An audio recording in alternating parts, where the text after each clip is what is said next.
Hello, ಬನ್ನಿ ಇವತ್ತು ಒಂದು ಹೊಸ ರೆಸಿಪಿ ಟ್ರೈ ಮಾಡೋಣ. ಈ ರೆಸಿಪಿನ ಕುಕ್ಕರಲ್ಲಿ ಮಾಡಿದ್ರೆ ಈಸಿ ಆಗುತ್ತೆ, ಪಾತ್ರೆಯಲ್ಲಿ ಮಾಡಿದ್ರೆ ತುಂಬ ಲೇಟ್ ಆಗುತ್ತೆ. ಅದಕ್ಕೆ ನಾನು ಕುಕ್ಕರಲ್ಲಿ ಮಾಡ್ತಿದ್ದೀನಿ. ಒಂದು ಕುಕ್ಕರ್ ತೊಗೊಂಡು ಅದಕ್ಕೆ ಸ್ವಲ್ಪ ಆಯಿಲ್ ಆ್ಯಡ್ ಮಾಡಿ, ಸ್ವಲ್ಪ ಈರುಳ್ಳಿ ಆ್ಯಡ್ ಮಾಡಿ, ಅದು ಸ್ವಲ್ಪ ಫ್ರೈ ಆದಮೇಲೆ ಚೂರು ಟೊಮೆಟೊ ಆ್ಯಡ್ ಮಾಡಿ. ಟೊಮೆಟೊ ಆ್ಯಡ್ ಮಾಡ್ತಿದ್ದಂಗೆ ಫಸ್ಟ್ ಕೆಲಸ ಏನು, ಐ ನೋ ಸಾಲ್ಟ್ ಆ್ಯಡ್ ಮಾಡಿ. ಸಾಲ್ಟ್ ಆ್ಯಡ್ ಮಾಡಿದ್ಮೇಲೆ ಸ್ವಲ್ಪ ಶುಂಠಿ ಬೆಳ್ಳುಳ್ಳಿ ಪೇಸ್ಟ್ ಆ್ಯಡ್ ಮಾಡಿ. ಆಮೇಲೆ main hero of the show ನಾಟಿ ಕೋಳಿ ಆ್ಯಡ್ ಮಾಡಿ ಮಸಾಲೆ ಎಲ್ಲ ಚೆನ್ನಾಗಿ ಕೋಟ್ ಆಗೋ ಥರ ಒಂದು ಮಿಕ್ಸ್ ಕೊಟ್ಟು, ಅದಾದಮೇಲೆ ಡ್ರೈ ಮಸಾಲಾಸ್ ಆ್ಯಡ್ ಮಾಡಬೇಕು. ಫಸ್ಟು ಅಚ್ಚ ಖಾರದ ಪುಡಿ, ಆಮೇಲೆ ಕಾಶ್ಮೀರಿ ಲಾಲ್ ಮಿರ್ಚ್, ಅದಾದಮೇಲೆ ಧನಿಯಾ ಪುಡಿ, ಸ್ವಲ್ಪ ಜೀರಿಗೆ ಪುಡಿ, ಚಕ್ಕೆ ಲವಂಗ ಪುಡಿ, ಸ್ವಲ್ಪ ಪೆಪ್ಪರ್, ಮತ್ತು ನಾನಿಲ್ಲಿ ನಮ್ಮ ತೋಟದಲ್ಲಿ ಬೆಳೆದಿರೋ ಆಲ್ ಸ್ಪೈಸಸ್ ಪೌಡರ್ನ ಯೂಸ್ ಮಾಡ್ತಿದ್ದೀನಿ.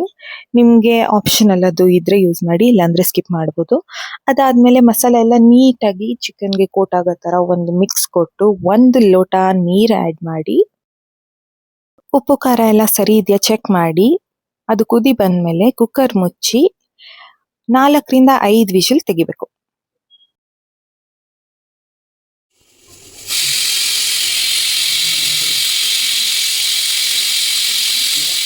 ಕುಕ್ಕರ್ದು ಪ್ರೆಷರ್ ಎಲ್ಲ ರಿಲೀಸ್ ಆದಮೇಲೆ ಲಿಡ್ ಓಪನ್ ಮಾಡಿ ಮೇಲಿಂದ 3 ಸೀಳಿರೋ ಹಸಿಮೆಣಸಿನ್ಕಾಯಿ ಹಾಕ್ಕೊಂಡು ಒಂಚೂರು ಕೊತ್ತಂಬರಿ ಸೊಪ್ಪನ್ನು ಹಾಕಿ ಹಾಗೆ ಒಂದು ಮಿಕ್ಸ್ ಕೊಟ್ಟು ಇಳಿಸಿದ್ರೆ ಆಹಾ, ಬಿಸಿ ಬಿಸಿ ನಾಟಿ ಕೋಳಿ ಗೊಜ್ಜು ರೆಡಿ.